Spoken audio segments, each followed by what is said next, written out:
Good morning guys. চলো আজকে তোমাদের আমাদের বাড়ি যে বাটা মাছ এনেছিল সেটার মাছ কাটা দেখাই। তো এখন আমার মা একটা বাটা মাছকে নিয়েছে, এখানে কাটা শুরু করে দিয়েছে। তো তোমরা দেখে নাও যে বাটা মাছ আনলে আমরা দোকান থেকে কোনো আঁশ ছুটাই নিয়ে আসি না, বাড়িতে আমাদের বটি দিয়ে সব হয়ে যায়।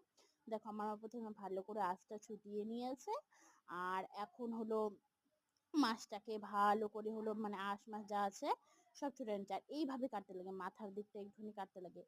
তারপর দেখবা যে মাথার দিকটা কাটার পর আমার মা আস্তে আস্তে ওই পিঠের দিকটা যেটা ওটা একটু কেটে দিবে। মাথার দিকটা কেটে সেখান থেকে যে পিঠটা আছে না সেটা বের করে নিতে লাগে। সেটা যদি থাকে তাহলে মাছটা খেতেও ভালো লাগবে না, তিতা তিতা করবে। এই দেখো আমার মা এখন কাটা শুরু করে দিয়েছে। এই যে আমার মা এখন কাটা শুরু করেছে। এই আমার মা মাছ